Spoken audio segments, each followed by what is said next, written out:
Happy birthday to you. क्या हुआ क्या? गाना नहीं है गाना बजा नहीं बोल। तुम वो दूसरा रखो ये कैसे हुआ? ये तो बोला ना मेरी मम्मी। तुम्हें बोला नहीं मेरी मम्मी। देख सकती। बेवा या तलाक याफ्ता बेटी मुर्दा बेटी से अच्छी है। बहुत सारी वीडियोस देखी होंगी या अपने खानदान में बुजुर्गों को कहते सुना होगा कि बेटी अब तू डोली में जा रही है, अब तेरा उस घर से जनाजा ही उठेगा। बाप ने चाचे और फूफो को जबान दी होती है, माँ ने खाला और नानी को जबान दी होती है। हम वो वाहिद कौम है जहाँ बच्चों की जिंदगी का फैसला उनकी मर्जी के खिलाफ जाके किया जाता है। वो मैंने एक शेर सुना था, हमारे खानदानों में अजब रस्मों की जंजीरें, जहाँ बच्चों की पसंद हो वहाँ रिश्ता नहीं करते। आपने अपने सर्कल में, अपनी फैमिलीज में कितने मिसमैच्ड कपल्स देखे होंगे और उनकी वजह से उनके बच्चे और पूरा खानदान सफर करता है। 2 जिंदगियां तो बर्बाद होती हैं, उनके बच्चों की जिंदगी बर्बाद हो जाती है, सिर्फ इस वजह से कि आप खानदान के बाहर शादी नहीं करते या इस वजह से कि लड़का वेल सेटल्ड है। अपनी बेटी को किसी भी गधे घोड़े के साथ बांध देते हैं आप।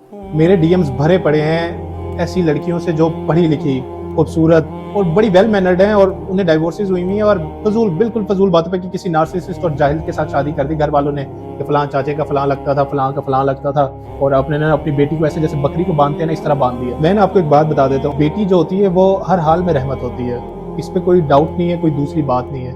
वो जिस घर जाती है अपना रिस्क अपने साथ लेके जाती है। तो सिर्फ मटीरियलिस्टिक होके आप अपनी बेटी को किसी ऐसे इंसान के साथ बांध देते हैं जो उसकी जिंदगी तबाह कर देता है, और साथ में आप बेटी को इस तरह की नसीहत कर दे, बेटा तूने वहां पे बसना है, एडजस्ट करना है, कुछ भी हो, शोहर मजाजी खुदा होता है, वहां से तूने वापस नहीं आना, तेरी मैयत ही उठेगी। अब वो बेचारी मरे ना मरे, वो जीते जी मर जाती है। खुदारा बेटियों को बोझ ना समझें और उनकी तरबियत इस तरह की करें कि कल को वो ना आप पर डिपेंडेंट हो, ना अपने भाई बहनों पर डिपेंडेंट हो, ना अपने शोहर पर डिपेंडेंट, और उनकी प्रॉपर तरबियत करें कि बेटी इंडिपेंडेंट होने के बाद भी तूने जो औरत का मकाम है वहां रहना है, जो मर्द का मकाम है वहां रहना है। और यकीन माने मैंने बहुत सारे कपल्स देखे हैं जहां मर्द औरत दोनों एक दूसरे की इज्जत करते हैं, उनके चेहरों से पता लग रहा होता है। मतलब अपनी फैमिली में मैं कुछ अच्छे कपल्स हैं तो मतलब अगर मैं उनकी वाइफ का फेस देखूंगा ना तो मुझे वहां साफ पता लग जाता है कि यार बहुत हेल्दी रिलेशनशिप गुजर रहा है इनका। वो एक ग्लो, एक चार्म, एक ऑरा क्रिएट हो जाता है उनका, और वो सारा ये क्या होता है म्यूचुअल अंडरस्टैंडिंग की वजह से। एक परफेक्ट मैच कपल होता है।